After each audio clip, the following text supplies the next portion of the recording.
When I was 23, I had no idea what I wanted to do with my life. I had a degree in business but no real experience. My first job out of college was in sales for a tech company.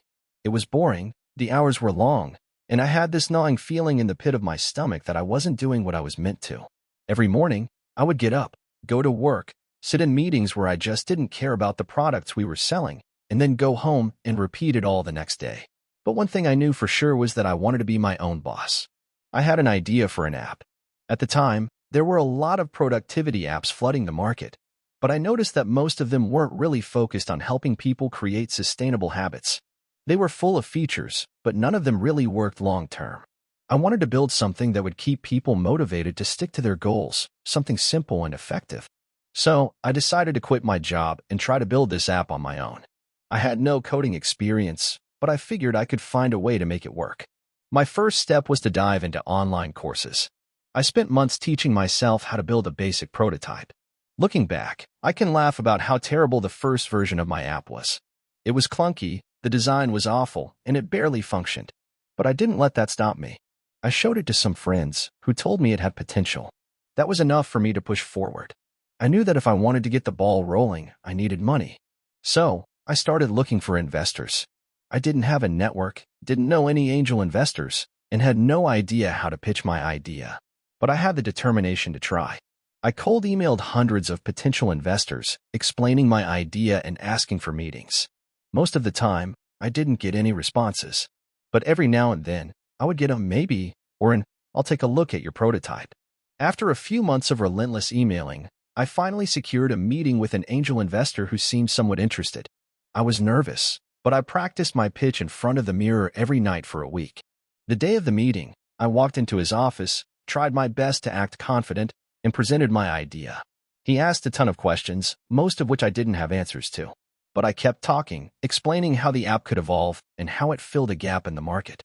By the end of the meeting, he said, "I'll write you a check for $50,000,000." I couldn't believe it. That was my first real break. With the money in hand, I hired a small team of developers to bring my app to life. It was still a grind. We worked late nights, fixed bugs, and kept pushing to make the app better.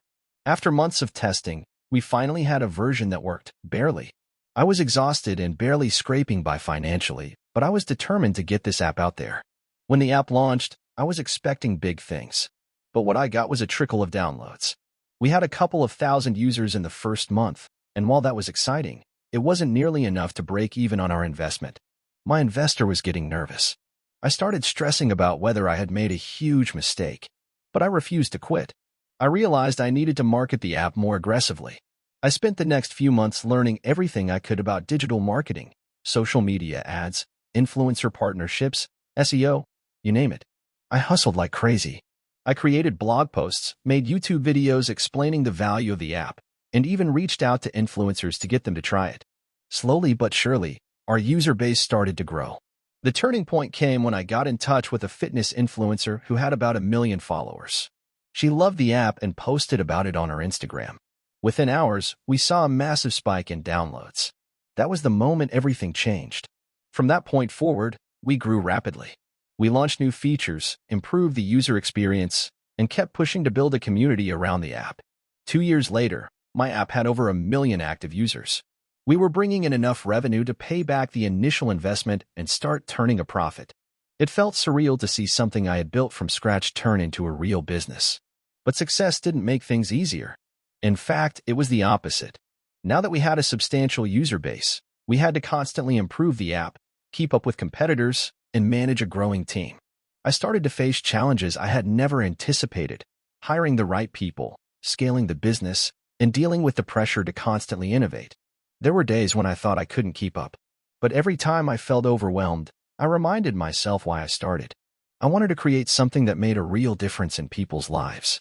I wanted to build something that would outlast me, that would help people achieve their goals and build positive habits. And that's what kept me going. Now, 5 years after that first meeting with my investor, my app has become one of the leading productivity tools in the market. We've expanded into new areas like health and wellness and partnered with major brands. The company is profitable, and I finally have the freedom to work on the things that matter most to me. Looking back, I can't believe how far I've come. There were so many nights I doubted myself, so many times I thought about giving up. But I kept pushing forward, step by step, and here I am today. If you're reading this and thinking about starting your own business, my advice is simple: don't quit. It's going to be hard. It's going to test you in ways you never expected. But if you stick with it, you'll get there. This isn't just my story.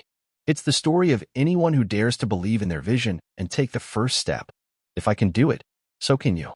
If you enjoyed the video, don't forget to leave a like and subscribe to the channel. It helps the content grow and motivates me to create even more great videos. Turn on notifications so you don't miss any new uploads. By the way, I'm curious, when do you usually watch my videos? While working, studying, or just relaxing at home? Let me know in the comments. I'd love to hear from you. Thank you for your support. I've always believed that every success story has a turning point, that one moment when everything changes, and you realize you're no longer just chasing a dream, you're living it. For me, that moment came in the most unexpected way, and I never could have imagined it would all start with a simple idea while sitting at my desk in my small apartment. My name is Ryan, and my story begins in the typical way, a regular guy trying to make ends meet. I didn't grow up with a silver spoon, but I also wasn't scraping by on the streets. My parents were working class. They taught me the value of hard work, but they also taught me to keep my expectations low and focus on what's realistic. So, after high school, I went to college, got my degree in marketing, and landed a decent job at a digital marketing agency in the city. Nothing too fancy, but enough to pay the bills and give me some financial breathing room. It was during my time at the agency that I first started getting restless. The job was fine, 9 to 5, a bit of creativity here and there, but mostly mundane tasks that felt like busy work. I was a cog in a machine, and I hated the feeling.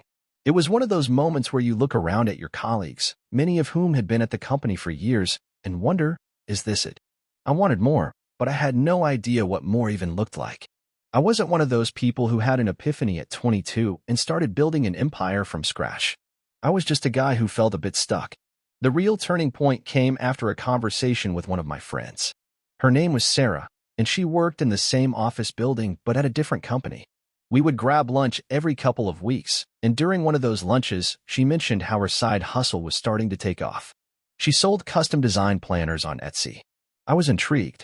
I had no idea what it took to start a business, let alone succeed at it, but hearing her talk about it was like a spark going off in my brain. There were people out there doing the very thing I had been dreaming of, making a living doing something they loved. It was possible, but the key word was side hustle. I thought to myself, okay, maybe I could start small. Maybe I could do something on the side, too. Now, I wasn't planning on quitting my job or anything crazy like that. I didn't have that kind of confidence, and honestly, I didn't even know what kind of business I wanted to start. But I knew I wanted to try. I started small, researching different ideas in my free time. I didn't want to sell physical products like Sarah did because I didn't have the funds or the space to deal with inventory. So, I thought about digital products, something I could sell without much upfront cost. I eventually landed on a simple idea: online courses. I had worked in digital marketing for a few years, and during that time, I had picked up a fair amount of knowledge about content marketing, SEO, and social media strategy. People were always asking me for tips and advice, and I had a decent understanding of how these things worked. So, I figured, why not create an online course teaching others how to master these skills? The only problem was that I didn't know the first thing about creating an online course. But I wasn't going to let that stop me. I spent hours researching platforms, reading blogs, watching YouTube videos, and taking courses myself to learn everything I could. I decided to focus on content marketing because it was something I felt really confident about. So, I created a course called Content Marketing 101, From Zero to Hero. It was basic at first, just a few videos and some downloadable templates, but I figured it was a start. I set up a landing page, connected it to a payment processor, and put my course up for sale. I launched it with little fanfare. I didn't have a big email list. I didn't have a huge social media following, and I didn't know anyone who could help me spread the word.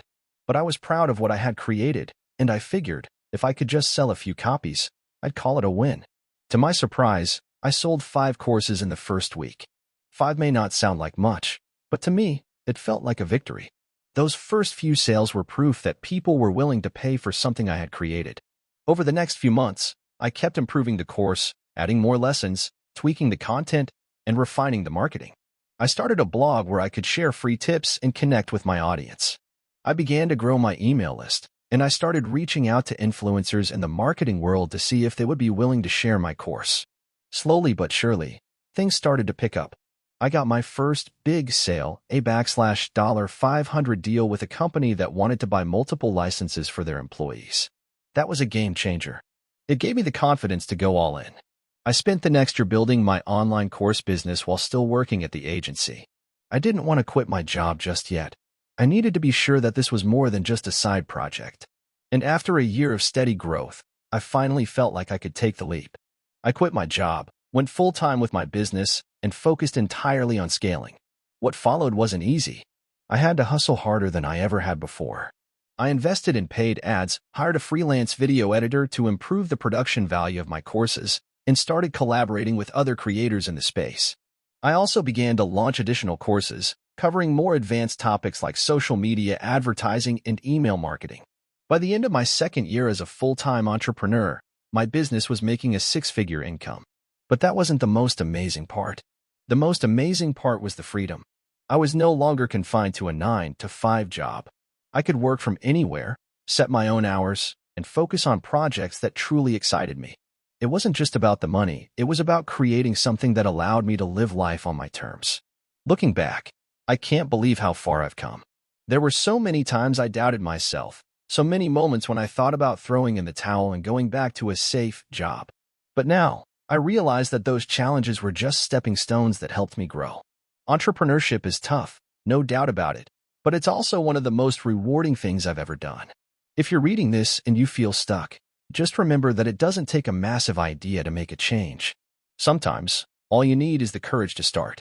I'm not a billionaire, and I don't have a fancy office with a view, but I'm living the life I've always wanted. And I did it by starting small, learning along the way, and staying committed to my vision. If I can do it, so can you. I never thought I'd be here, writing this story, but here I am, sharing my journey with the world.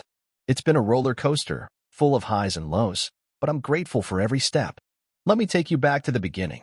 I grew up in a small town, a place where everyone knew everyone's business, and dreams seemed like they belonged to someone else. My family wasn't poor, but we definitely weren't rich. My parents worked hard to make sure we had what we needed, but luxury wasn't in the cards for us. I had always been a curious kid, asking questions, wanting to know how things worked. My interests leaned towards technology and business, but in a small town, those things didn't seem to fit in. I wasn't sure what I wanted to do with my life, but I knew one thing. I wanted to build something of my own. After high school, I went off to college in the city. I remember how overwhelmed I felt when I first arrived. Everything was new, exciting, and a little intimidating. I studied business and technology, two things that seemed so far apart yet somehow connected in my mind. I wanted to understand how tech companies ran, how they were built from the ground up, and how they scaled. I spent late nights reading books, listening to podcasts, and attending every seminar or workshop I could find. I was obsessed. But here's the thing no one tells you about being an entrepreneur. The first idea is rarely the one that makes it. My first business venture was a complete disaster. It was an app that allowed people to track their fitness goals and connect with friends, but the market was already saturated with well-established competitors. I thought I had something unique, but my idea just didn't stand out. I poured all my savings into it, but after 6 months of hard work, I had to shut it down. It was tough, really tough. I had to face the reality that my dream wasn't going to happen that way. I had to rethink everything. I couldn't just throw in the towel. I had learned valuable lessons from that failure. How to market, how to build a product, how to talk to users, and most importantly, how to pivot. The experience gave me the resilience I needed to keep going. So, I started something new, but this time, I decided to take a different approach. Instead of trying to reinvent the wheel, I looked for a problem that people actually needed solved. And then, it clicked. I noticed a gap in the market for small businesses when it came to digital marketing. The big agencies had all the resources, but smaller businesses, especially those in my hometown, were struggling to get noticed online. They had no idea how to use social media or digital tools to reach new customers. I saw an opportunity to help them, and that's when I started my second business, a digital marketing agency focused on helping small businesses grow. At first, things were slow. I didn't have a lot of clients, and I didn't have much of a reputation, but I kept at it. I started with local businesses in my town, offering them free consultations and helping them get their feet wet in the world of online marketing. Slowly but surely, my client base grew. I wasn't making much money in the beginning, but I was building trust, and that was more important than anything else. I learned how to run paid ads, create social media campaigns, and write content that actually converted. The more I learned, the more I was able to offer to my clients. Eventually, I was able to hire my first employee, a talented social media manager who had experience working with larger companies. Having someone with expertise was a game changer for me. Together, we were able to take on bigger projects and offer more comprehensive services. We started getting referrals, and the business began to grow at a steady pace. But growth brought its own challenges. As we expanded, managing the day-to-day operations became more difficult. I was the one doing everything: sales, client management, marketing, and even some of the work itself. I was burning out. That's when I realized I needed to scale the business in a way that allowed me to step back and focus on the bigger picture. I started hiring more people and, more importantly, delegating tasks. I had to learn how to be a leader, not just a worker. It was a hard transition, but one that paid off in the long run. After a couple of years, we were no longer just a small-town agency. We had clients in cities across the country, and our team had grown to 10 employees. That's when I realized something big was happening. We weren't just helping businesses survive, we were helping them thrive. Our strategies were working. Our clients were growing, and we were growing with them. That success didn't come overnight, but it came with consistent effort, smart decisions, and a willingness to fail and learn from it. But even with all this success, I still felt like something was missing. I realized that I wanted to create something that could impact more than just businesses. I wanted to help people. That's when I decided to start a nonprofit alongside my business. The goal was simple: provide digital marketing services for underprivileged communities and small entrepreneurs who couldn't afford our services. I wanted to give back, to use the skills I had learned to help those who didn't have the resources to do it on their own. Starting the nonprofit was one of the hardest things I've ever done. It required a whole different set of skills and resources, but it was also the most rewarding. We were able to help hundreds of small business owners in underserved communities, many of whom had no idea how to take their business online. Seeing their success, watching them grow, and knowing that we played a part in it was incredibly fulfilling. Looking back, I'm proud of where I've come, but I know that none of this would have been possible without the failures along the way. If I hadn't failed with that first app, I wouldn't have learned the lessons that led to my digital marketing agency. And if I hadn't gone through the struggles of scaling, I wouldn't have understood the importance of leadership and delegation. Every single mistake and setback shaped who I am today. Now, I have a successful business, a nonprofit that is making a difference, and a team that I'm proud of. I'm not rich, but I'm doing what I love, and I'm helping others along the way. To anyone out there thinking about starting their own business, don't be afraid to fail. You'll learn more from your mistakes than from your successes. Keep going, even when it feels like everything is falling apart. Because if you stay persistent and keep learning, success will follow. I had always been the type of person who preferred to play it safe. I worked a 9-to-5 job at a small digital marketing agency, just like millions of others. It wasn't glamorous, but it paid the bills and allowed me to live a relatively comfortable life. I had a small group of friends, a steady routine, and was convinced that this was the way life was supposed to be. However, all that changed on one fateful afternoon when I found myself in the middle of a moment that would alter the trajectory of my life forever. It all started with a simple conversation over coffee with a close friend of mine, Matt. He and I had always talked about our dream businesses, things we'd love to start if money and time weren't a problem. As we sipped on our iced lattes, he started telling me about a new side hustle he was exploring. It was something that caught my attention almost immediately: selling custom t-shirts online. At first, I thought it was a silly idea. Who needs another t-shirt business, right? But as he talked more about the potential to reach a massive audience with the right designs and the growing demand for personalized products, I began to feel that spark of curiosity. Over the next few weeks, Matt and I began brainstorming ideas, refining the concept of an online store that could sell t-shirts and other custom apparel. I had absolutely no experience in e-commerce, no design skills, and no knowledge of how to set up a website. But Matt was determined, and his enthusiasm was contagious. He kept pushing me to learn the basics of web development, marketing, and even graphic design. At first, I was skeptical, but I couldn't help but feel a sense of excitement about the prospect of creating something from scratch. We took the plunge.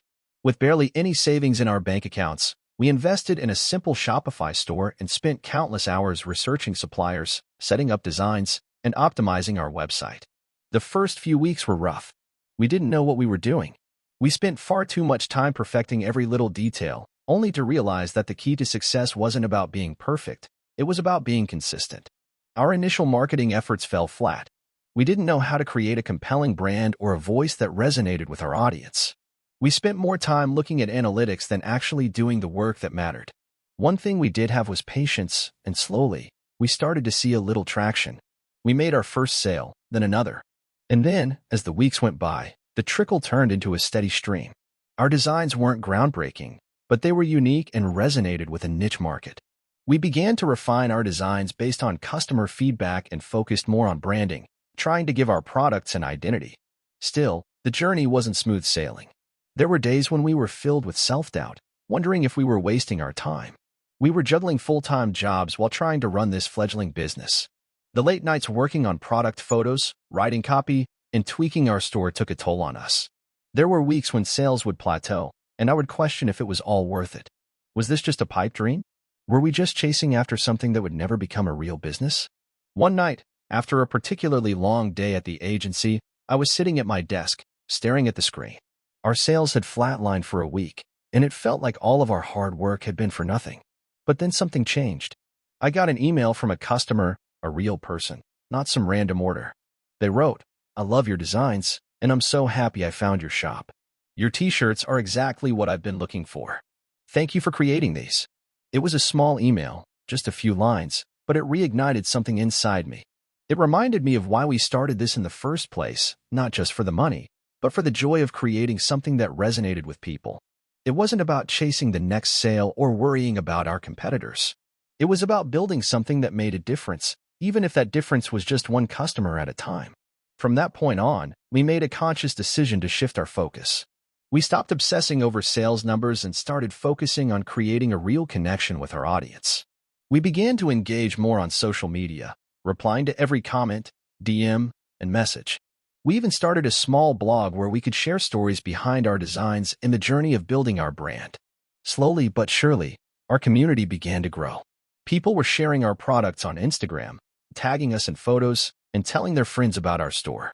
Our brand wasn't just about t-shirts anymore. It was about a community of people who appreciated quality, creativity, and individuality. The real turning point came when we started collaborating with influencers in our niche. We didn't have a massive budget for influencer marketing, so we started small, reaching out to micro-influencers who had a genuine connection with their followers.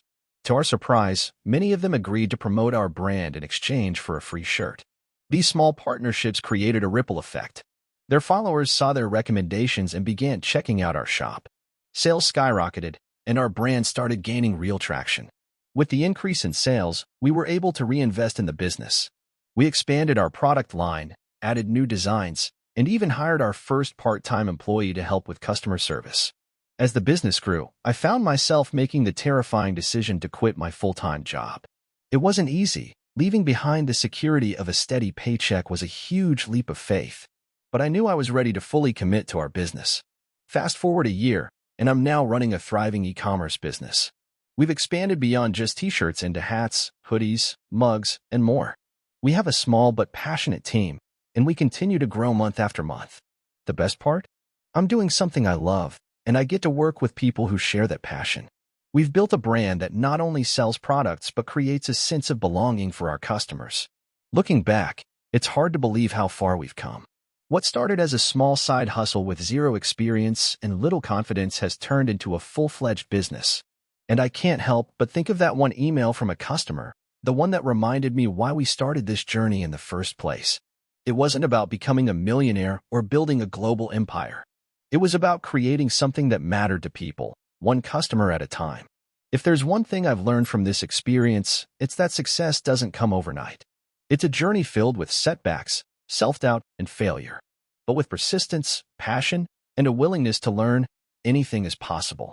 I may have started out as someone who played it safe, but now, I'm living proof that taking risks can lead to incredible rewards.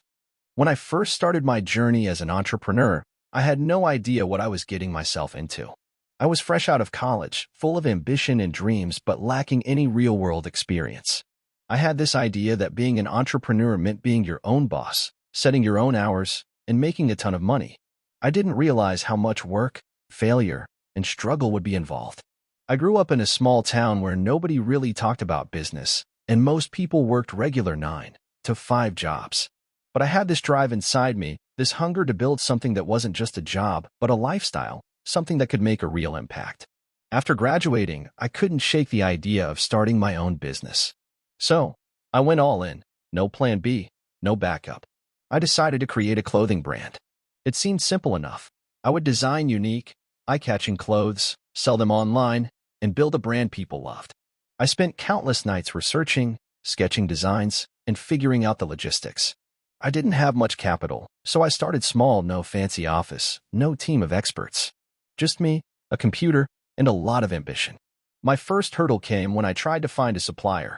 I scoured the internet, sent emails, made calls, but nobody took me seriously. I was a fresh-faced nobody with no reputation, and these suppliers were not willing to give me a chance. Eventually, I found a small, local manufacturer who was willing to work with me.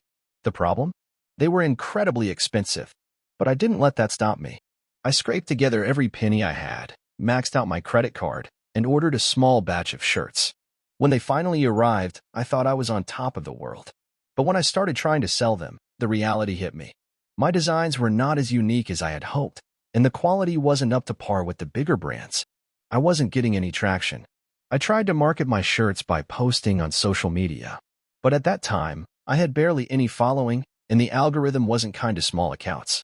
I didn't have money for ads, so it was just me sharing posts with friends and family. Sales were slow. In fact, they were non-existent.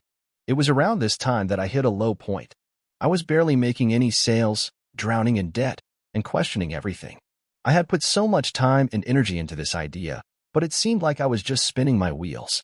I had to decide whether to continue or cut my losses and walk away. I chose to keep going. I took a step back, analyzed what I was doing wrong, and reevaluated my brand. I realized that my designs weren't speaking to people, and I needed to be more authentic with my brand identity. Instead of trying to imitate other successful brands, I decided to focus on what made me different. I rebranded. I started sharing my personal story on social media, showing people who I was behind the clothes. I started listening to my customers more, asking for feedback, and making changes based on their input. I started experimenting with different designs and styles that were more aligned with my values. Slowly but surely, the brand began to resonate with people. At the same time, I realized that I needed to scale my operations. I couldn't do everything myself anymore. I found a small team of freelancers who helped with design, marketing, and website development. With their help, I was able to improve the quality of my website, optimize my social media strategy, and start running small, targeted ads. The breakthrough came when I decided to partner with influencers. I had no idea how to get in touch with them at first, but I researched and found a few small influencers who had the same vibe and values as my brand. I offered to send them free products in exchange for an honest review. One of them posted about my brand, and it went viral. That was the spark I needed. Orders started pouring in. It wasn't an overnight success, but it felt like a turning point. People began to see the authenticity behind my brand, and the designs began to speak for themselves. Slowly, but surely, I started turning a profit. Over the next few years, the business grew. I reinvested everything back into the company, improving my supply chain, building a better website, and hiring more team members. I started getting better at managing the business side of things, tracking expenses, understanding taxes, and hiring the right people for the right roles. But it wasn't all smooth sailing. As the business grew, so did the challenges. I faced competition from bigger brands with more resources. I had cash flow issues and had to take out loans to keep things afloat. There were days when I wanted to throw in the towel, but I reminded myself of why I started in the first place. It was during these tough times that I learned the most valuable lesson of all: persistence. Success didn't come easily. It wasn't just about having a great product. It was about showing up every day, even when things weren't going well. Eventually, after years of hard work, I hit a major milestone. My brand had become recognizable. I was featured in some major publications, and I started receiving recognition from industry leaders. The brand was no longer just me trying to make a name for myself. It had become something much bigger, something people believed in. But that wasn't the end. I realized that success is not just about building something that works. It's about keeping it alive. I had to continue innovating, continue improving. I expanded into new markets, created new product lines, and even launched a sustainability initiative to give back to the community. Now, looking back on it all, I can hardly believe how far I've come. From that small, uncertain start, I built something that not only provided for me financially, but also gave me a sense of purpose. I learned so much about business, yes, but I also learned a lot about myself. I realized that entrepreneurship isn't just about creating something successful, it's about the journey. It's about finding your own path, making mistakes, and learning from them. It's about failing and getting back up again. Most importantly, it's about staying true to yourself and your vision, even when the world tells you it's impossible. I wouldn't trade my journey for anything. Sure, there were moments when I doubted myself, moments when I felt like giving up. But those moments made the successes so much sweeter. And if I had to do it all over again, I would. So, if you're reading this and thinking about starting your own business, let me give you this piece of advice. It's not going to be easy. You're going to face obstacles, and there will be days when you want to quit. But if you have the passion, the drive, and the persistence to keep going, you can make it. And when you do, it will be worth every ounce of effort you put in. Keep pushing, and never stop learning. I started my journey as an entrepreneur back in 2015, but it wasn't a straight path. In fact, it was a series of failures that eventually led to my success. At the time, I was a recent college graduate with a degree in business management. Like most people fresh out of school, I was excited to jump into the world and make my mark. I had big dreams, but no clear direction. I thought I knew what I wanted to do, but in reality, I was just stumbling my way through life. At first, I tried the safe route. I found a job in a small marketing firm, working in a cubicle 9 hours a day. The pay was decent, but the work was mind-numbing. Every day felt like I was simply going through the motions. I wanted more. I wanted to be my own boss, to build something from the ground up, and to have the freedom to make my own decisions. But I didn't know where to start. It wasn't until a year into the job that I realized I couldn't stay in this cubicle forever. I started brainstorming business ideas in my free time, researching online, and reading books about entrepreneurship. After months of research and late nights, I came up with a plan. I wanted to start an online store selling eco-friendly products. It was 2016, and the trend towards sustainability was just starting to pick up. I thought, this is it. This is the future. I spent my nights creating a website, setting up social media accounts, and sourcing eco-friendly products from suppliers. I invested a small amount of money I had saved up from my job, and launched the store. I was beyond excited. But within a few months, I realized I had made a huge mistake. The products I was selling didn't resonate with the audience I was targeting. The website wasn't as polished as it needed to be, and I didn't have a clear marketing strategy. Sales were minimal, and my savings were quickly running out. The business collapsed. I felt crushed. My dream of becoming an entrepreneur seemed like a distant fantasy. But instead of giving up, I did what I had always done, learned from my mistakes. I took a step back and analyzed what went wrong. I realized I hadn't spent enough time researching my market or building a brand that resonated with potential customers. I had focused too much on the product and not enough on the message. I took a few months off to reassess my goals. It was tough, but I wasn't ready to give up on my dream of running my own business. I worked my day job and spent the evenings reading about branding, marketing, and customer psychology. I enrolled in online courses and sought mentorship from successful entrepreneurs who had been through the same struggles I was facing. In 2018, I decided to try again, but this time with a new approach. Instead of starting an online store right away, I spent months researching and building a personal brand around sustainability. I created content on Instagram, wrote blog posts, and started networking with people who shared my passion for the environment. I didn't focus on selling anything at first. I just wanted to build trust with my audience. Slowly but surely, my following grew. I had built a small but engaged community of people who cared about eco-friendly living. This time, I focused on providing value, not just trying to sell a product. I shared tips on sustainable living, featured eco-friendly brands, and even started offering free resources like guides and checklists. By 2019, I felt confident enough to launch my product again. This time, I was more prepared. I had a clear brand message, an engaged audience, and a solid marketing plan. I launched a line of eco-friendly home goods, reusable bags, biodegradable cleaning products, and bamboo toothbrushes. The response was overwhelming. People were excited about the products, and they trusted my brand because I had spent so much time building it. I learned quickly that entrepreneurship isn't just about having a great product. It's about building relationships and offering real value to your customers. I spent hours engaging with my community, responding to comments, and asking for feedback. The more I listened to my customers, the better my products became. I also focused on building partnerships with other eco-friendly businesses, which helped expand my reach. By 2020, my business was thriving. I had quit my day job, and my online store was bringing in more income than I had ever imagined. I hired a small team to help with fulfillment, customer service, and marketing. I focused on scaling the business and expanding my product line. I felt like I had finally made it. But with success came new challenges. As my business grew, so did the pressure. I was responsible for everything: product development, marketing, finances, customer service. I found myself working 12 to 14-hour days, often feeling like I was drowning in tasks. I had to learn how to delegate, how to trust my team, and how to let go of certain aspects of the business. It was around this time that I realized the importance of work-life balance. I had sacrificed so much in the early years of my business, relationships, personal time, and even my health. But I knew that in order to continue growing my business and being the best leader I could be, I had to take care of myself. In 2021, I made the decision to take a month off. It felt terrifying. I had never taken a break from my business, and I was worried that things would fall apart without me. But when I returned, I realized something important. The business was fine without me. I had built a solid team, and they were more than capable of handling things in my absence. It was a humbling moment. Now, in 2025, my business is doing better than ever. We've expanded into new markets, launched new product lines, and continue to grow our community. Looking back, I realized that the journey wasn't easy, but it was worth it. Every failure, every setback, and every mistake taught me something invaluable.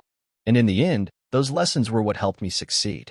If there's one thing I've learned from my entrepreneurial journey, it's that success doesn't come overnight. It's about persistence, resilience, and learning from your failures. It's about being willing to take risks, even when the odds are against you, and trusting that if you keep going, you'll eventually get where you want to be. And now, I'm not just an entrepreneur. I'm a mentor, a teacher, and a source of inspiration for others who are just starting out.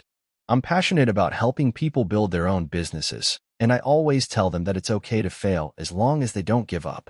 Because if I can make it, so can they. It was 2015, and I was living in a small, rundown apartment in Brooklyn. I had a steady job as a graphic designer at a local agency, but my heart wasn't in it. I've been toying with the idea of starting a business for years, but the thought of jumping into something uncertain terrified me. The security of a paycheck every 2 weeks felt like a warm, familiar blanket, even though I knew deep down that it wasn't what I wanted to do forever. The issue was, I didn't know what I did want to do. That all changed when I came across an article about a company that had gone from zero to a multi-million-dollar valuation by selling a single product, a sleek, portable phone charger. The article didn't focus on the charger's features. Instead, it was all about how they marketed it and built a community around it. That's when it hit me. I didn't need to invent some groundbreaking new technology. I just needed to find something people wanted and figure out how to sell it in a way that connected with them. That moment was the beginning. I started researching everything I could about e-commerce, digital marketing, and product sourcing. I spent nights watching YouTube tutorials, reading blog posts, and joining Facebook groups full of aspiring entrepreneurs. Slowly, the idea of starting an online store began to take shape. I didn't have a big budget, and I wasn't sure if I had the skills to make it work, but one thing I knew for sure was that I had nothing to lose. By 2016, I had saved up enough money to launch my first product. It was a minimalist backpack, sleek, stylish, and functional, something that I knew would appeal to the growing crowd of people who were starting to care more about design and functionality in their everyday carry. I sourced the product from a factory in China and set up an online store using Shopify. I also spent hours crafting the brand story, positioning it as the ultimate bag for modern professionals who valued both style and utility. I spent what little savings I had on Facebook ads, targeting young professionals who were likely to resonate with the idea of a high-quality, stylish bag that could carry their laptop, gym clothes, and all the other essentials of daily life. The first few weeks were agonizing. The site traffic was low, and even though I was getting some sales, it wasn't nearly enough to cover my costs. I would spend hours tweaking the ads, adjusting the copy, and refining the targeting. Every time I saw a sale notification on my phone, it felt like a small victory, but it was never enough to keep the anxiety at bay. Then one day, everything changed. I've been running a promotion for a limited time discount, and suddenly, sales started to skyrocket. I had no idea what had triggered it, but I wasn't about to question it. I kept doubling down on the ads, improving the landing pages, and responding to customer feedback. Word of mouth started to spread, and before I knew it, my minimalist backpack was gaining a loyal following. People were posting photos of their bags on Instagram, and I started getting messages from influencers asking if they could collaborate. With each new sale, I reinvested everything back into the business. I started expanding my product line, adding smaller accessories like laptop sleeves and phone cases that complemented the bags. I also began improving my website and user experience, using feedback from my customers to make changes. By the end of 2017, the business was turning a healthy profit, and I had quit my day job to focus on it full-time. But the success came with its own set of challenges. The more popular the brand became, the more competition I faced. Everyone seemed to be launching their own minimalist backpacks, and the market quickly became saturated. The pressure to stay ahead of the curve was immense, and I found myself constantly scrambling to innovate. I had to make tough decisions about which products to keep, which to cut, and where to focus my marketing efforts. It wasn't long before I realized that I couldn't do it all myself. I was working long hours, trying to manage the product sourcing, customer service, marketing, and finances all at once. I needed help. So, I took a leap of faith and hired my first employee, a marketing expert who could take over some of the ad campaigns and help with scaling the brand. Having someone who understood the intricacies of digital advertising was a game changer. Together, we focused on expanding into new channels like Google Ads, Instagram, and Pinterest. We began offering free content, like blog posts and videos on productivity and minimalism, to build a stronger community around the brand. Slowly but surely, the brand began to feel like something more than just a product. It became a movement. People were sharing their experiences with our bags, talking about how they helped them stay organized and productive. By 2019, my business had grown into something that was far beyond what I could have ever imagined. We were selling internationally, working with top-tier influencers, and collaborating with other brands. But even with all this success, I knew I couldn't rest on my laurels. The competition was only getting fiercer, and new challenges were always on the horizon. I had to keep adapting. I began experimenting with subscription-based models, offering exclusive products to loyal customers. We also introduced a custom bag design option, allowing customers to personalize their backpacks in a way that felt more personal to them. Despite all the wins, there were still moments of doubt. In 2020, the COVID-19 pandemic hit, and sales initially plummeted. Everyone was staying home, and there was no need for a stylish, functional bag when no one was commuting. I thought it might be the end of everything. But instead of giving up, we shifted our focus to developing products that worked in the new normal. We launched a line of home office essentials, ergonomic desk accessories, blue light-blocking glasses, and comfortable yet professional apparel. It wasn't easy, but we adapted, and by the time the pandemic subsided, we had a diversified product line that was stronger than ever. Looking back, it's crazy to think about where I started. From a guy who didn't even know if he had the courage to leave a steady job to someone who now runs a multi-million-dollar business. The journey has been nothing short of a roller coaster. But the most rewarding part of it all is knowing that I built something from scratch. I didn't have a blueprint, just a bunch of late-night research sessions and a gut feeling that I could make it work. I often get asked what the secret to success is, and the truth is, there is no secret. It's about consistency, learning from mistakes, and being adaptable. It's about putting in the work when it feels like nothing is happening and trusting that with time, things will start to click. And to anyone who's on the fence about starting their own business, my advice is simple. Start small, stay focused, and keep pushing. Don't wait for the perfect moment, because it might never come. If you've got an idea, take that first step, even if it feels terrifying, because you never know where it might lead. I was 24 when I decided to start my first business. It wasn't a grand idea. In fact, it was a simple one, a small online store selling custom t-shirts. But like many young entrepreneurs, I had no clue what I was getting into. It all began one night when I was scrolling through Instagram, watching influencers post about cool, trendy t-shirts. I thought to myself, I could do that. I could design cool shirts and sell them online. So, I bought a cheap t-shirt press from Amazon and got to work. No business plan, No research, just pure excitement and a dash of ignorance. My first design was a minimalist print that read, "Stay weird." It wasn't groundbreaking, but I liked it. I set up a Shopify store and connected it to my Instagram.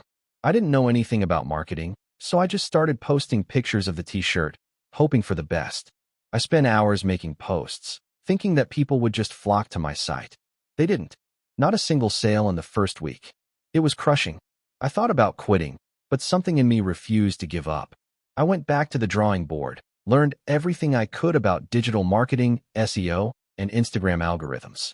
I started running small ad campaigns, targeting people who followed t-shirt brands like the ones I was inspired by. Slowly, things began to pick up. I started getting traffic, and after a few weeks, I got my first sale. It was a big moment for me. I felt like I had unlocked the secret code to success. But there was one huge problem I hadn't anticipated: the cost of production. I was using a print-on-demand service, but the margins were incredibly slim. I was spending more on ads than I was making in sales. I wasn't giving up, though. I decided to dig deeper into the business side of things, figuring out ways to increase my profits. The next big leap came when I decided to invest in inventory. I took out a small loan from the bank, $50,000, and used it to buy t-shirts in bulk. I found a local supplier and started getting shirts printed in larger quantities. This helped me reduce costs per shirt, but it came with a new problem: storage. I didn't have a warehouse or even enough space in my apartment to store all the shirts. So, I started renting a tiny storage unit. There were days when I'd go to the storage unit, pick up a stack of shirts, bring them home, and hand package each one. It felt like I was working nonstop, but each time I shipped out an order, it reminded me of why I was doing it. I was building something from nothing, and that drive kept me going. By this point, I had a handful of loyal customers, and I knew I had to take things to the next level. I hired a freelancer to design a better website, one that looked more professional and could handle the increasing traffic. I also started collaborating with influencers, small ones at first, then gradually working my way up to people with bigger followings. They helped me grow my brand and, more importantly, gave me credibility. The money started coming in, but it wasn't easy. The pressure was immense. I had no employees, so I was doing everything: design, marketing, customer service, packing orders. There were nights when I barely slept, sometimes working 16-hour days just to keep the business afloat. But the idea of walking away was never an option. It wasn't long before I realized that the market I was in was saturated. There were thousands of t-shirt brands, all competing for attention. I had to stand out, or I'd be swallowed by the competition. That's when I decided to pivot.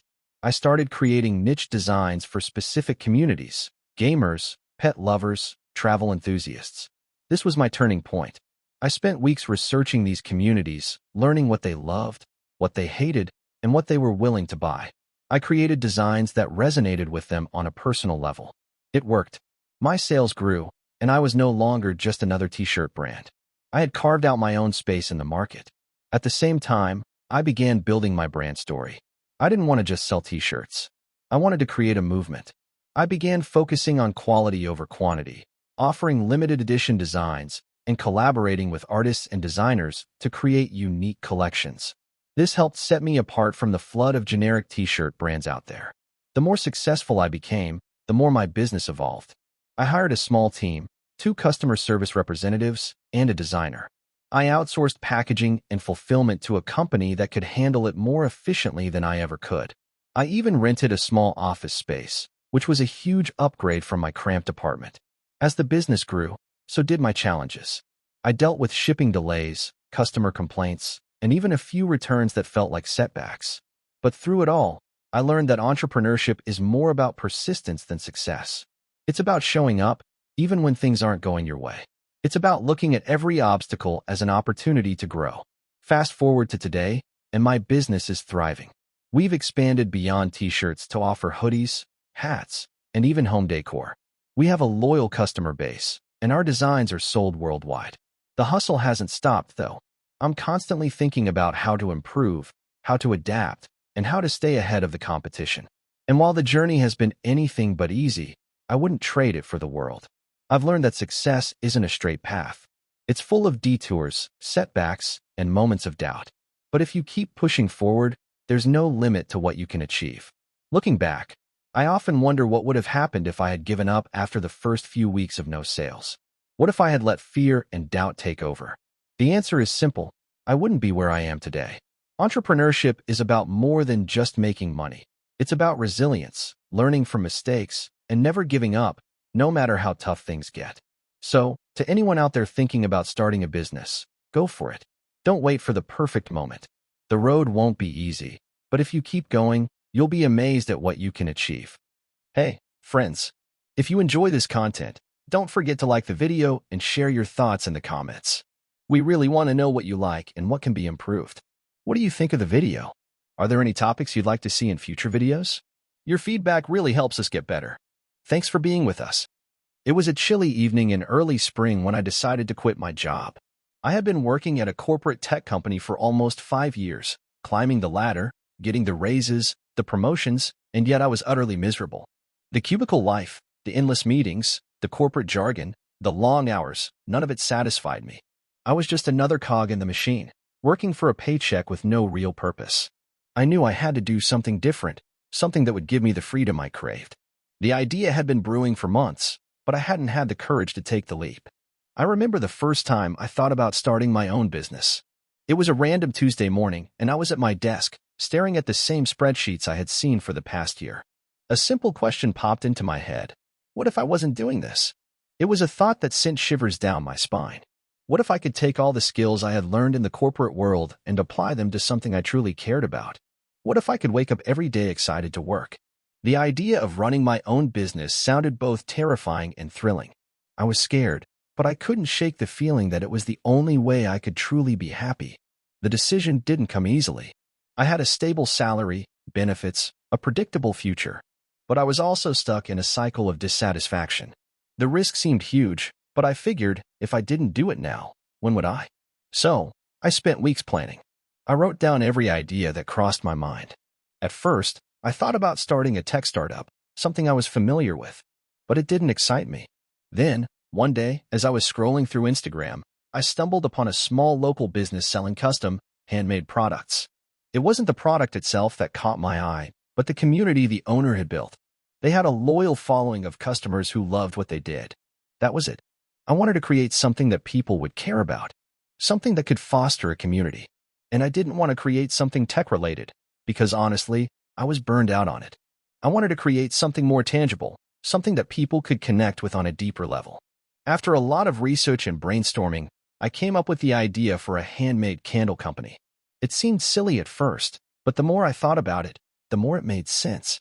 Candles were small luxury items, things people bought to treat themselves or to gift to others. They had an emotional connection to them.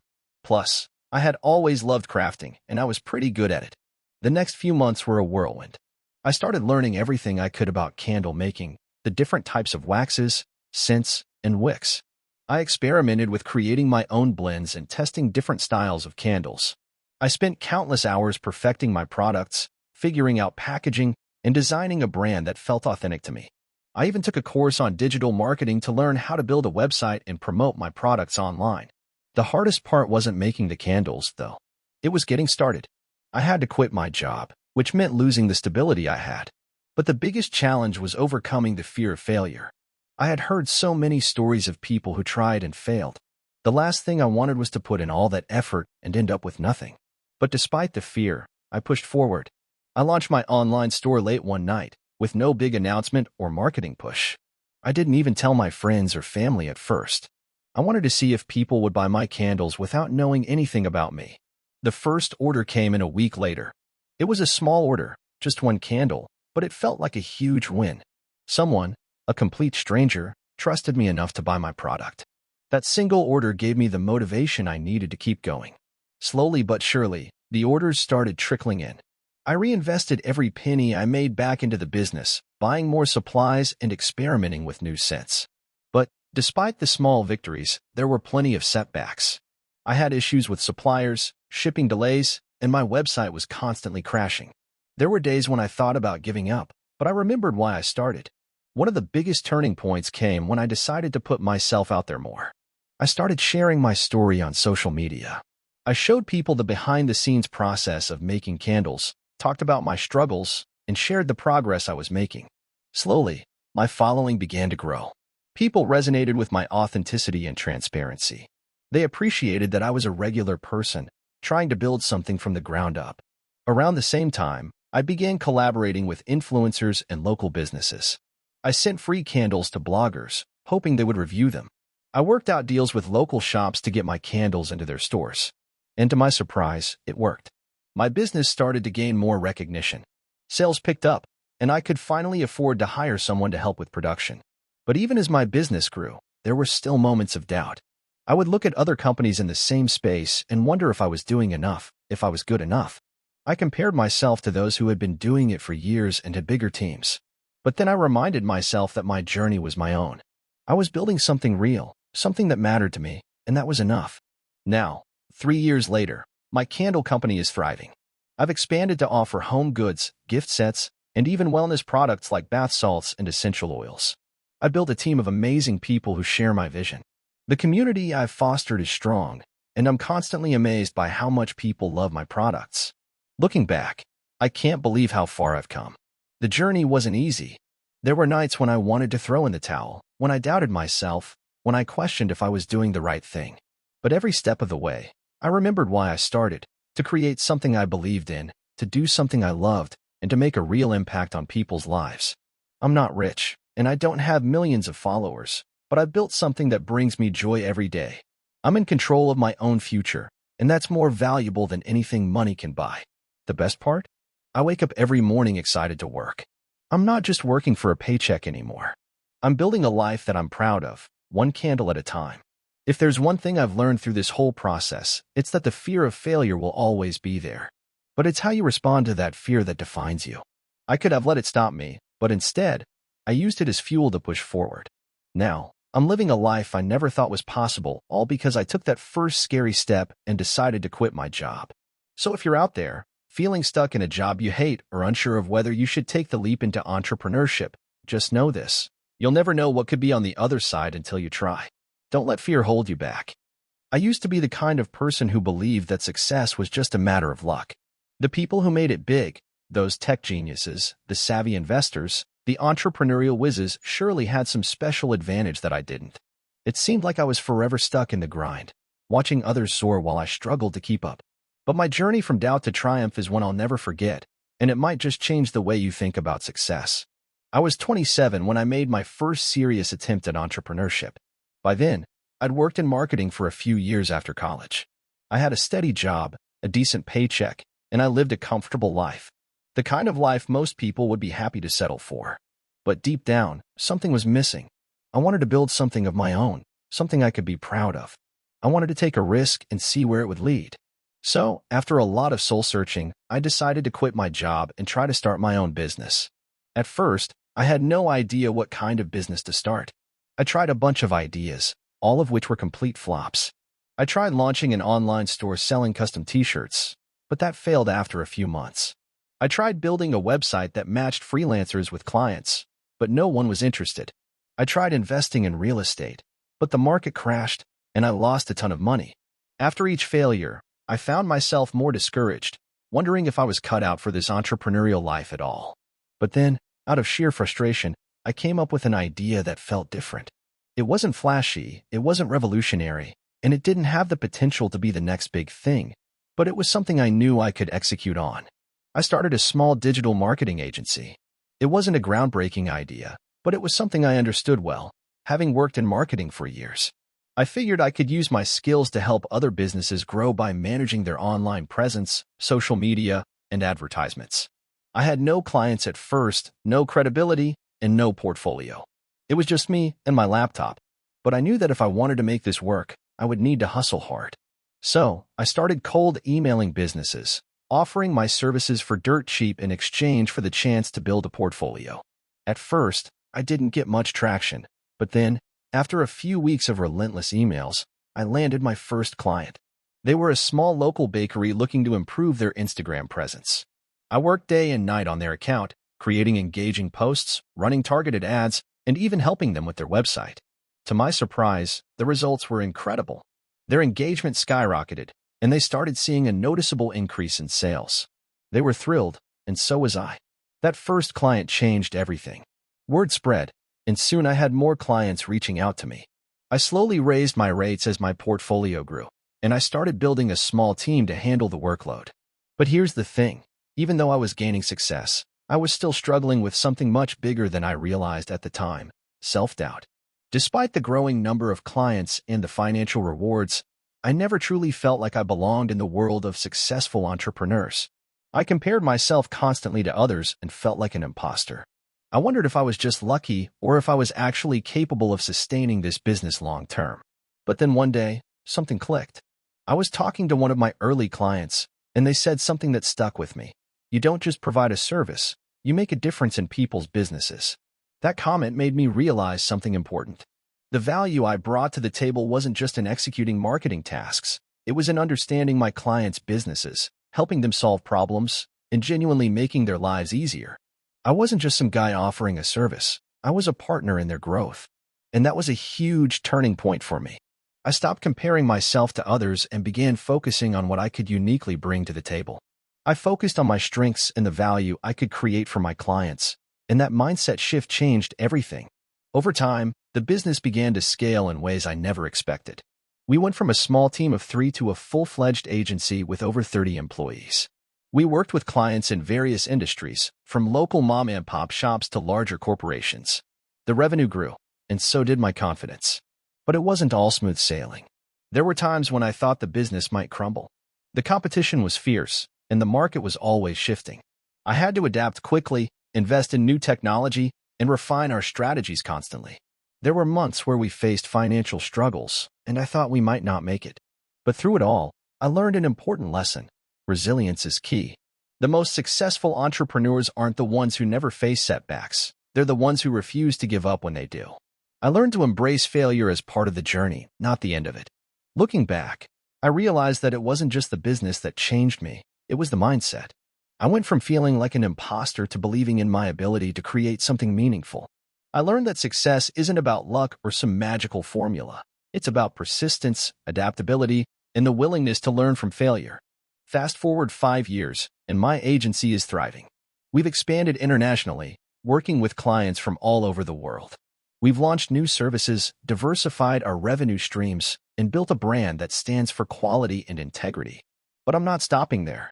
Now, I'm focusing on mentoring other young entrepreneurs, helping them avoid the mistakes I made along the way.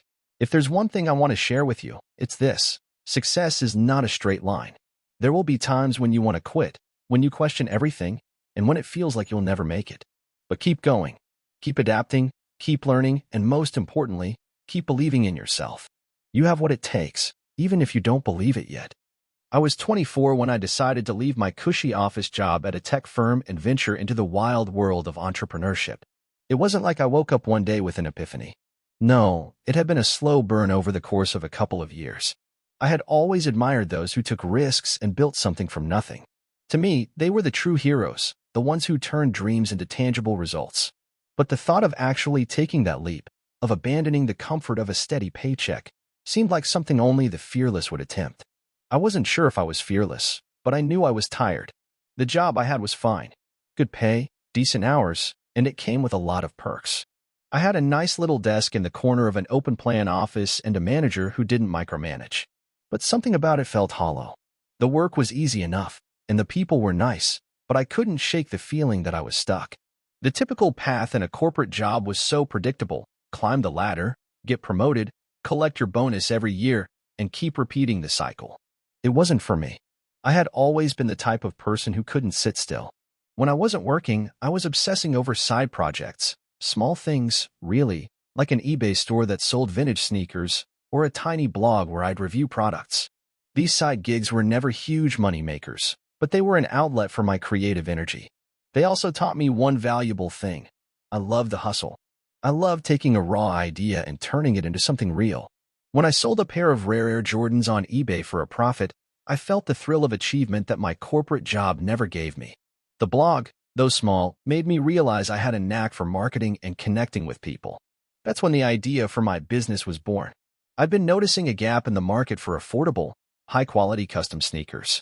The kind of sneakers people would want to wear every day, not just to flex on social media. I had been following sneaker culture for years and could see that while there were plenty of high-end brands, not many offered customization options at a reasonable price. That's where I saw an opportunity. I started researching. I scoured the internet for suppliers, looked for manufacturers who could work with small orders, and read articles about starting a business. I spent countless hours on YouTube watching tutorials, listening to podcasts about entrepreneurship, and consuming every bit of content I could find. It was overwhelming, but it was also exhilarating. I was learning things I never would have at my desk job. Finally, I had a rough plan. I would create a brand that offered custom sneakers, with an emphasis on quality and style, but without the steep prices that often came with the big-name brands. The only problem? I had no idea how to build a website, I didn't have much capital to start, and I wasn't sure how to market my product. That's when I realized I had to make it happen, no matter what. I didn't have the luxury of waiting around for the perfect moment. If I wanted to succeed, I would have to take action. And I did. I spent the next few weeks learning how to build a simple website using Shopify, even though it felt like trying to assemble a car engine without a manual. But I did it. I found a manufacturer who was willing to work with me on a small batch of shoes, and I put together a modest marketing strategy. I made a few posts on Instagram, ran a few ads, and waited. The first few weeks were tough. Sales were slow, and I was starting to doubt myself. But then something clicked. I reached out to a few influencers, small-time ones with a solid following, and offered them a free pair of custom sneakers in exchange for a shout-out. The first influencer who agreed posted a photo wearing my sneakers, and that post went viral. Suddenly, my website was flooded with orders. I couldn't believe it. That was the moment everything changed. I had created a product that people wanted, and I had found a way to get it in front of them. The floodgates opened, and I quickly learned that keeping up with orders was a full-time job in itself. I barely had time to think about anything else, but I loved it.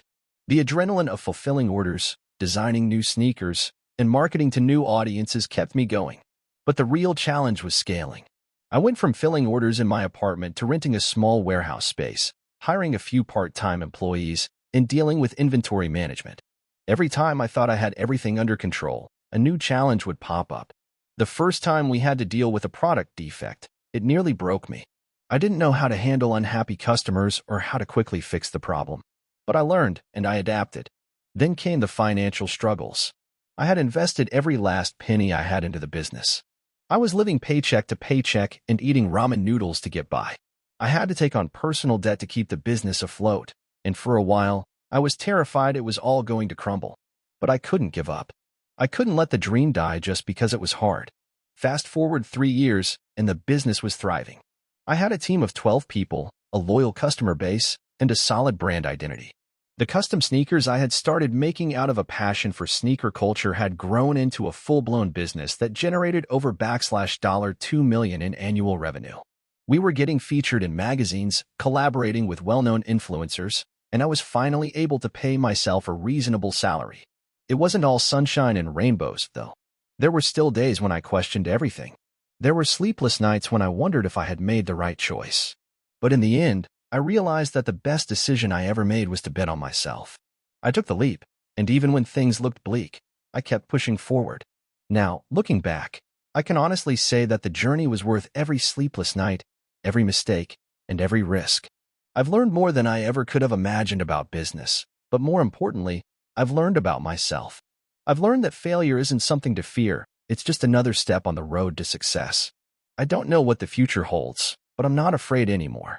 I've built something that I'm proud of, and that, in itself, is a success. If there's one piece of advice I can give to anyone thinking about starting a business, it's this: don't wait for the perfect moment. It will never come.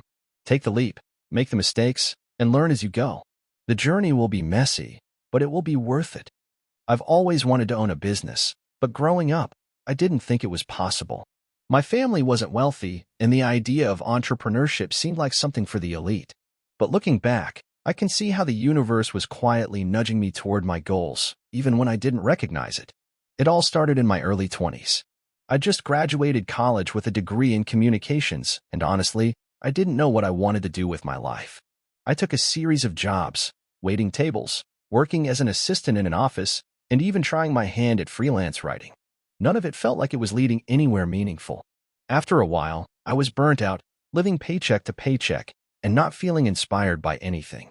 One night, while scrolling through social media, I came across an ad for a business course. I can't even remember the name of the course, but the title caught my attention. How to build a business from scratch with no money. It sounded too good to be true, but something about it clicked with me. I'd always been creative and had ideas, but I never knew how to execute them. I decided to take a leap and sign up. The course was nothing extraordinary, but the lessons were life-changing. It taught me basic principles like identifying a problem, offering a solution, and scaling it. Most importantly, it taught me how to think like a business owner. My eyes were open to the possibility that anyone could start a business, no matter where they came from or how little money they had. I had the power to create something meaningful. I wasn't entirely sure what kind of business I wanted to start, but I knew I wanted to work with people and provide something that could genuinely improve their lives. I spent the next few months brainstorming ideas. After some trial and error, I realized that the fitness industry was booming, and there was a gap in the market for affordable, high-quality online fitness coaching. I had always been passionate about fitness and had worked out for years, so it felt like a natural fit. The problem was that I had no experience in fitness coaching. Sure, I knew how to work out, but coaching was a whole different game. I couldn't afford to hire an expert, so I did what any broke person would do. I learned everything I could for free. YouTube, blogs, online forums, I absorbed it all. I also took an affordable certification course to make myself legitimate in the eyes of future clients. At first, I was terrified. I knew I didn't have the credentials that some of the more established trainers had, and I was worried that nobody would take me seriously. But I pushed past the fear. I started posting fitness tips and workout routines on social media. I shared my own fitness journey, how I transformed my body and mental health, and the response was overwhelming. People were engaging with my posts, leaving comments, and asking for advice. It was like the universe was telling me that I was on the right path. Despite the traction I was gaining on social media, my business wasn't taking off as quickly as I'd hoped. I was offering free consultations, giving away workout plans, and building an email list, but the money just wasn't coming in. I realized I needed to change my approach if I was going to make this work. One night, I stayed up late thinking about what I could do differently. I remembered the course I had taken, and one lesson stood out: to provide massive value first, then ask for something in return. That's when the idea hit me. Instead of offering free consultations, I would create an entire free course that would provide real value to my audience, something that would blow their minds and leave them wanting more. I spent the next week building the course. It wasn't perfect, but it was solid enough to help someone get started on their fitness journey.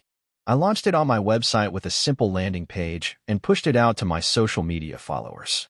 To my surprise, people signed up. They loved it. A few weeks later, I reached out to my growing list of subscribers and offered a paid program. I didn't expect many people to sign up, but to my shock, several did. Not only that, but some of them referred friends, and those friends signed up as well. Slowly but surely, my client base grew. I had finally found my groove. The key to scaling was automation. I started using email marketing software to nurture my leads and deliver the free course to new subscribers automatically. I also created a series of upsell products, extra workout plans, meal guides, and one-on-one coaching. This allowed me to generate revenue even while I was asleep. It wasn't easy, but I kept pushing forward. I was still working full-time at a regular job, but now I had something to look forward to outside of my 9 to 5. Around the 6-month mark, I finally hit my first big breakthrough. I made my first $5,000 month. I was ecstatic. I couldn't believe it. All the late nights, the hours spent learning new skills, and the relentless self-doubt were finally paying off. I quit my day job and went all in on my business. But the journey didn't end there. In fact, it only got harder. As my business grew, I had to learn how to manage a team, handle customer service, and, most importantly, stay ahead of the competition. I started offering group coaching sessions, workshops, and even created my own fitness app. I reinvested every penny back into the business to keep it growing, which meant I often went without personal luxuries, but I didn't care. I was living my dream. The thing is, the more success I experienced, the more imposter syndrome crept in. I started doubting my abilities and second-guessing myself. I would compare myself to other fitness influencers with millions of followers and feel like I was never going to get there. But I reminded myself that I had built this business from scratch. I had no wealthy connections or mentors to guide me. I just had an idea, a burning passion, and the willingness to learn. Looking back, I can't believe how far I've come. My business now generates multiple six figures a year, and I've created a small empire that allows me to travel, invest, and help others build their own businesses. But more than anything, I've learned that success isn't about having the perfect plan or the best credentials. It's about taking consistent action, being resilient, and never giving up. So, if you're out there, struggling, wondering if it's even worth it to start a business, just know that you're not alone. I've been there. But the only way to fail is to quit. Keep pushing, keep learning, and never be afraid to take that first step. Your dream business is just waiting for you to claim it. I never imagined that my journey into entrepreneurship would start with something as small and seemingly insignificant as a broken phone charger. But here I am, 5 years later, running a thriving tech accessories business that has changed my life in ways I never could have predicted. It all started when I was a broke college student, scraping by on ramen noodles and part-time jobs. I'd been in school for a few years, trying to figure out what I wanted to do with my life, and honestly, I wasn't sure I had any real direction. I was studying computer science, which I loved, but I had no clue what path to take afterward. One evening, I found myself sitting on the floor of my tiny apartment, frustrated as I tried to get my phone to charge. My charger was bent, frayed at the edges, and barely working. It was the second one I'd gone through that semester, and I was about to toss it when an idea hit me like a ton of bricks. What if I could create a better, longer-lasting charger? Something that wouldn't break down after a few months of use? The idea sounded simple, but as I thought about it more, I realized there might be a niche market for durable, high-quality tech accessories. After all, everyone uses chargers, and everyone has had their fair share of frustration with cheap, flimsy cables. The next day, I sat in the library for hours, sketching out designs and thinking about materials that might work better than the cheap plastic and wire that seemed to be the standard. I researched manufacturing, found suppliers, and learned about the ins and outs of designing and producing tech accessories. In those early days, I had no business experience, just a deep passion for solving a problem I knew others were facing too. At first, I kept it all a secret. I didn't want to get anyone's hopes up, and I didn't even know where to start with making this idea a reality. But I knew one thing: I had to make a prototype. So I pulled together every dollar I had saved up and ordered some better materials online. With my basic soldering skills, YouTube tutorials, I started working on the first version of my charger. It wasn't perfect, but it was a start. When I finally got it working, I was amazed. I couldn't believe I had made something that actually worked. But now came the hard part. How was I going to get people to buy it? I started small. I made a website, which, let's be honest, looked like it was designed by a 5-year-old, and posted about my product on social media. I reached out to tech bloggers and influencers, hoping one of them would notice me. After weeks of cold emails and rejection, I finally got a response from a small tech YouTuber who agreed to review my charger. I remember the excitement I felt when I saw my product in a video for the first time. Sure, it was a small channel with only a few thousand subscribers, but it was exposure. People started visiting my website, and a few orders trickled in. But then something incredible happened. That one review started gaining traction. The small tech community started to take notice. More reviews followed, and before I knew it, I had a product that was flying off the virtual shelves. I had no idea how to scale my operations, and at first, I tried to do everything myself, assembling chargers, packing orders, managing customer service. I was working 18-hour days, and it was exhausting, but the business kept growing. After about 6 months, I realized I couldn't keep up. My small apartment was becoming a warehouse, and I was overwhelmed with orders. I had no choice but to hire a team. I hired my first employee, a fellow student named Tom, who had been helping me with the website. He was talented, and more importantly, he was passionate about the project. We worked out of my apartment for a while, but as we grew, we moved into a small office space. That's when the real challenges began. Scaling a business is no joke. I had to figure out manufacturing logistics, source new suppliers, and make sure I was keeping up with quality control. At times, it felt like everything was falling apart. Orders were delayed, suppliers were unreliable, and I had customer complaints piling up. It felt like I was in over my head. But with every failure, I learned something valuable. I started focusing more on customer experience, streamlined my processes, and invested in quality marketing. Slowly but surely, the business started to stabilize. The next big hurdle was funding. I had no money left to grow, and banks weren't exactly knocking down my door to offer loans to a 22-year-old with no collateral. So, I took a risk. I launched a crowdfunding campaign. I poured everything I had into making the campaign a success. I created videos, wrote compelling copy, and made sure every detail was perfect. It was a gamble, but it paid off. The campaign was a success, and it raised enough money for us to produce a larger batch of chargers and expand our marketing efforts. As we grew, we started offering more products, portable power banks, wireless chargers, even custom cables. We became known for our durability and customer-first approach. I spent a lot of time listening to our customers, reading feedback, and making sure we were always improving. 5 years later, I can't believe how far we've come. We now employ a team of 30 people, have a warehouse to store our inventory, and ship products worldwide. Our company has gone from being a one-man operation to a full-fledged business that's profitable and sustainable. I've learned more about business than I ever thought I would, and the experience has been life-changing. But what I'm most proud of is the community we've built. Our customers are more than just buyers. They're a part of our brand, and they've helped shape who we are today. I've received countless messages from people who've told me how much our products have helped them, or how they've been with us since the beginning. Those messages are what keep me going, even on the toughest days. If I could go back and tell my younger self one thing, it would be this: don't be afraid to take risks, even when you feel unqualified. You don't have to have all the answers from the start, but if you're passionate and willing to learn from your mistakes, success is possible. The road will be tough, but if you believe in what you're doing, keep pushing forward. Looking back at that first broken charger, I realized that it wasn't just a broken object. It was the spark that ignited everything. I took a problem that seemed small, found a solution, and turned it into something bigger than I ever imagined. And now, I get to help other people solve their tech problems, one charger at a time. I never thought I'd be where I am today.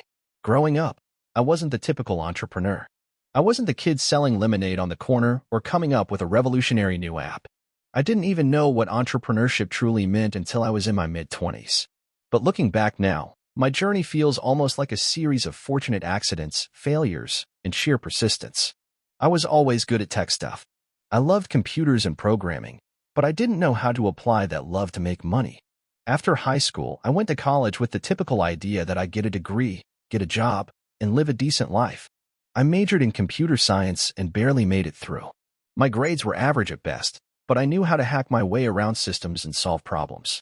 This skill would become incredibly important later on, but at the time, I just saw it as a way to pass my classes without having to study too hard. After college, I took a job as a software developer at a mid-sized tech company. It was a decent gig, but it didn't excite me. The work was repetitive, and I was just another cog in a giant machine. I could feel the burnout creeping in even after just a few months. I started thinking about doing something on the side to break free from the monotony. At the time, I had a friend who had recently launched a startup. He was struggling, but the idea of him being his own boss was appealing to me. One night, while scrolling through Reddit, I stumbled upon a thread about people making money through small online projects. There were stories of people earning hundreds or even thousands of dollars a month from side hustles. That got me thinking. I had a bunch of ideas that seemed good enough, but none of them stood out. I spent months trying different things, building websites for small businesses, dabbling in affiliate marketing, creating some failed apps, but none of it clicked. I was about to throw in the towel when I got an email from a friend asking for help with a website they were launching. The project was small, but it paid well enough for a side hustle. And it got me thinking about something. While working on the site, I realized that I loved the process of building something from scratch and seeing it grow. I started learning about SEO, social media marketing, and how websites could actually drive business. The more I learned, the more I realized that I could offer these services to other small businesses that didn't know how to market themselves online. I took a leap and quit my job. I know. It sounds crazy, right? But I had this gut feeling that I was onto something. I didn't have much saved up, just enough to cover a few months of living expenses, but I was determined to make it work. I started offering my services as a website designer and digital marketer. The first few months were tough. I was working from my tiny apartment, cold calling businesses, and sending out email after email with no replies. But I kept going. Slowly, I landed my first client. It wasn't much, just a small e-commerce site for a local boutique, but it was enough to give me a taste of what it could feel like to run my own business. I used the project to build my portfolio and pushed myself harder to get more clients. By the end of the first year, I had a steady stream of clients, but I was burnt out. I was working 14-hour days, handling everything from design to marketing to customer service. It was exhausting, but the money was good, and I was growing. That's when I realized I couldn't do everything on my own. I had to scale. So, I started hiring.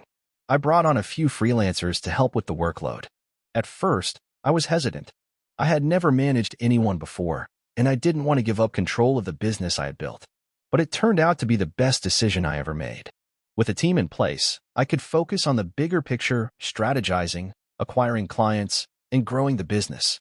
Things were moving fast, but I still had moments of doubt. There were times when I thought about quitting and going back to the comfort of a 9 to 5. The risk felt overwhelming. But each time I faced a setback, I pushed through. I reminded myself why I started in the first place: the freedom, the potential, and the thrill of creating something from nothing. Then came the pandemic. Everything changed overnight. Some of my clients went under, others froze their marketing budgets, and I found myself fighting to stay afloat. But rather than panic, I pivoted. I started offering my services to companies looking to quickly establish an online presence. Small local businesses that had relied on in-person sales now needed websites and e-commerce platforms to survive. I shifted my focus to those businesses, and it worked. As the world went digital, so did I. The business boomed. By the time the pandemic started to wind down, I had expanded into a full-blown agency with a small team of full-time employees. We weren't just designing websites anymore. We were creating comprehensive digital marketing strategies, offering social media management, paid ad campaigns, and search engine optimization. I had gone from working in a cramped apartment to having a small office and a growing team. But success didn't come without its challenges. In fact, it felt like every time I overcame one obstacle, another one appeared. We had cash flow issues, hiring struggles, and a few key clients who were hard to deal with. I faced my fair share of failures, but each one taught me something new. The most important lesson I've learned is this: you don't have to be perfect, you just have to be persistent. I failed more times than I can count, but I never gave up. And that, more than anything, is what led me here. I'm not the richest entrepreneur in the world, and my business isn't a multi-billion-dollar unicorn. But it's mine. It's something I built from the ground up. Looking back, I can hardly believe how far I've come. I've gone from an unsure software developer to the owner of a successful digital marketing agency, and I'm still just getting started. I have a long way to go, but now, I know that no matter what happens, I can keep pushing forward. Because if there's one thing I've learned from this journey, it's that success isn't about avoiding failure. It's about learning from it and using it to fuel your next step. And if you're reading this and thinking about taking the leap, starting that business, launching that side hustle, quitting your job to follow your passion, do it. There's never going to be a perfect time. There will always be risks, doubts, and obstacles. But as long as you keep moving forward, you'll figure it out. I did, and I'm no different from anyone else. Keep going. Don't give up. You might just surprise yourself. I was never supposed to be an entrepreneur. I grew up in a small town, the kind where the biggest dreams were owning a modest house and driving a reliable car. My parents worked hard. My mom as a teacher, my dad as a mechanic, and they always stressed the importance of getting a good education and a steady job. Stability is everything, they'd tell me.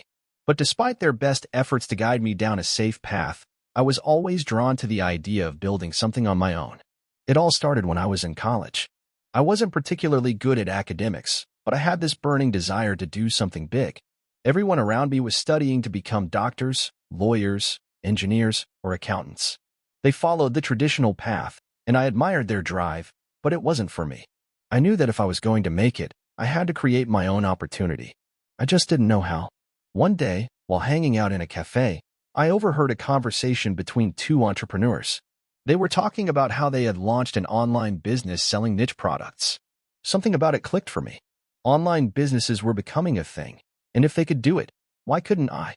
I started researching everything I could about e-commerce, digital marketing, and how to source products.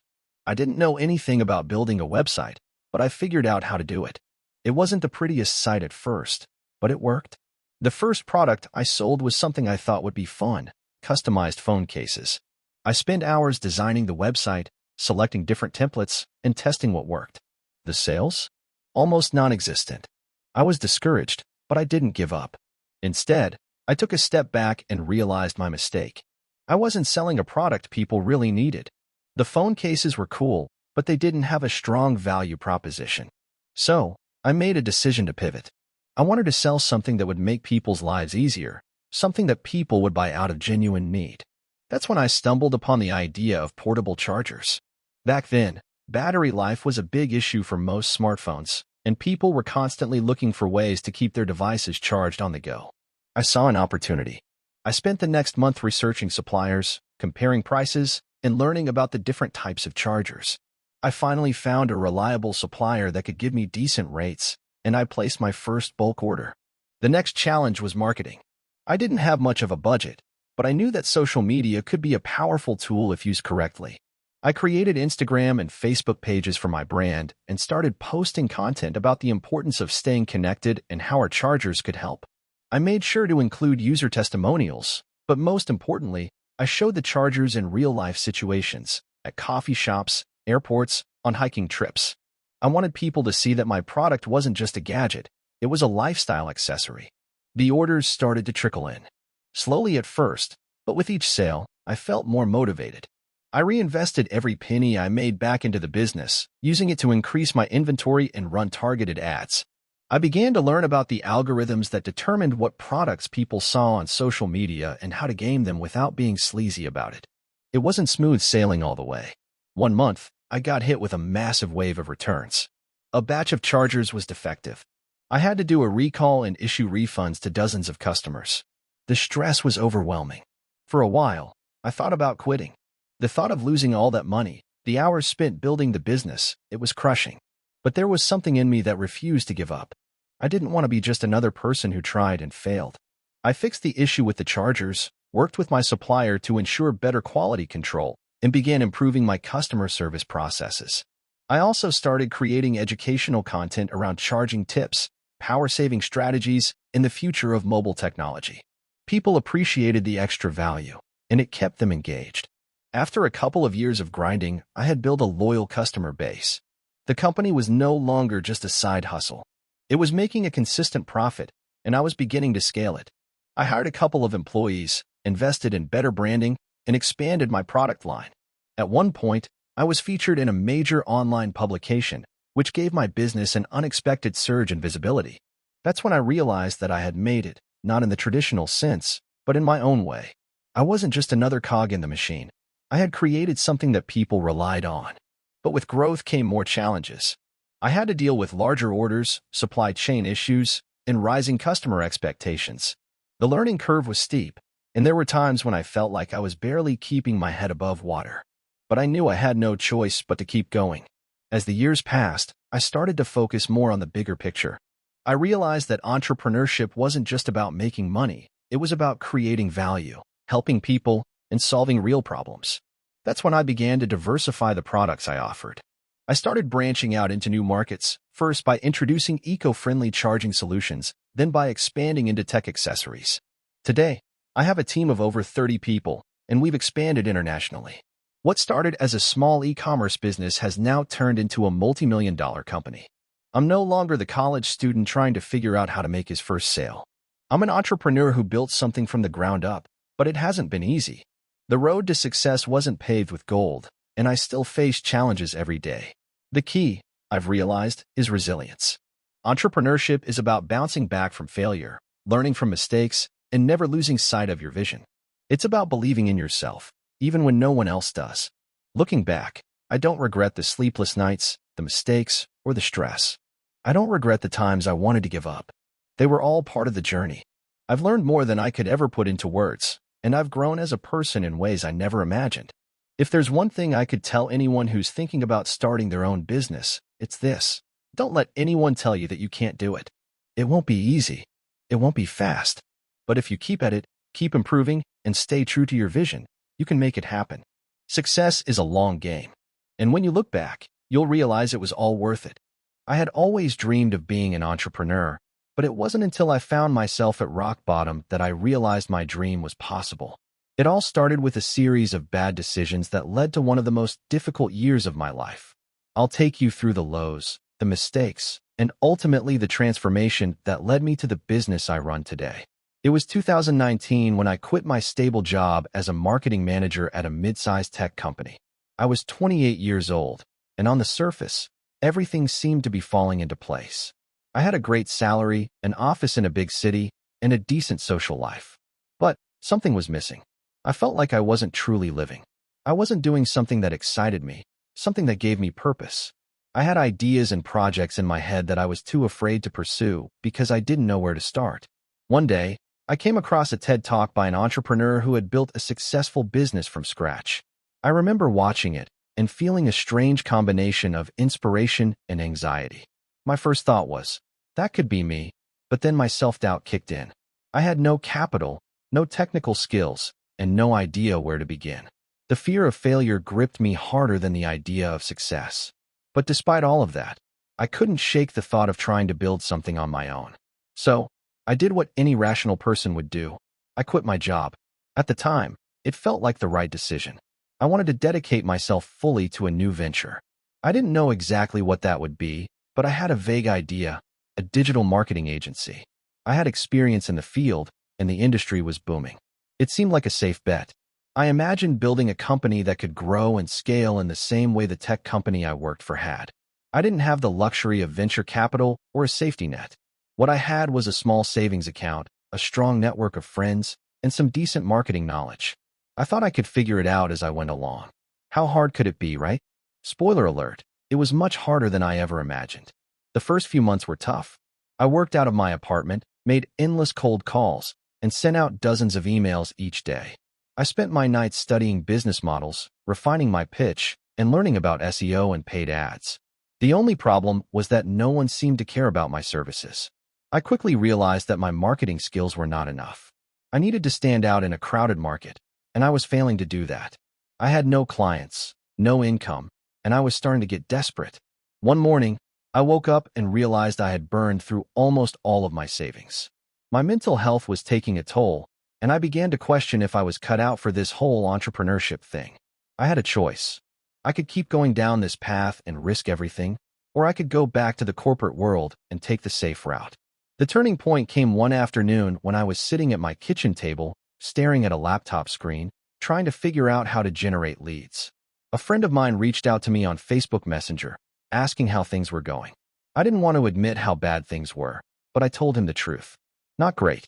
I'm struggling to make this work, I said. To my surprise, he offered me a simple piece of advice. Asterisk, stop trying to be everything to everyone. Find a niche.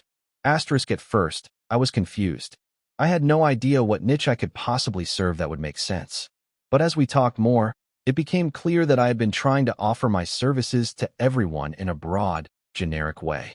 The reality was, I couldn't compete with big agencies with large teams and deep pockets. But maybe, just maybe, I could find a smaller market where I could make an impact. That's when I remembered a conversation I had with a colleague at my old job. She had a small skincare brand that was struggling to get attention online. She mentioned how hard it was to compete against bigger brands that already had a strong presence on social media. That's when it hit me. What if I focused on helping small businesses, specifically in the beauty and wellness space, build their digital presence? I was hesitant at first. This was a huge pivot from my original idea, but the more I thought about it, the more I realized that it felt right. I wasn't just marketing to businesses anymore. I was marketing to passionate individuals who were trying to make a living by doing something they loved.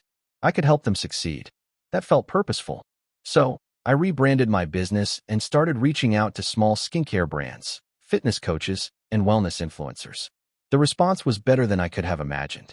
These businesses were looking for someone who understood their struggles and could create tailored marketing solutions to help them grow. I no longer had to compete with the big agencies. Instead, I could offer a more personalized approach. Within a few months, I had landed several clients, and word of mouth started to work its magic. My business began to pick up steam. I started building a team, and for the first time since I started my journey, I felt like I was on the right track. It wasn't smooth sailing from there. There were still setbacks, clients who didn't pay on time, employees who didn't work out, and moments where I felt overwhelmed by the weight of the responsibility. But the difference was, I had found my niche. I was helping people who were passionate about what they did, and that kept me going. Today, I run a thriving digital marketing agency that serves the beauty and wellness industry. We've worked with dozens of small businesses and helped them grow their online presence in ways they never thought possible. We're not a massive agency with thousands of employees, but we're proud of what we've built. And I'm proud of the journey it took to get here. Looking back, I realized that the biggest lesson I learned was not to give up when things got tough. Entrepreneurship is a roller coaster, and you have to learn to navigate the highs and lows. It's about finding your niche, staying persistent, and believing in yourself even when it feels like the world is against you. If you're thinking about starting your own business or making a big change in your life, don't be afraid to take that first step, even if it feels scary. You'll face challenges, but the rewards on the other side are worth it. If I can do it, so can you. Now, when people ask me how I got here, I always say, it was a mix of luck, hard work, and the ability to pivot when I needed to. But the most important thing was simply not quitting. So, whatever you're struggling with right now, know that it's not the end. You can turn it around, too. Thank you for watching until the end. If you enjoyed this video, don't forget to like and subscribe to the channel so you won't miss new videos. Also, leave a comment. I'd love to hear your thoughts. Your support and engagement mean a lot to me. See you in the next video.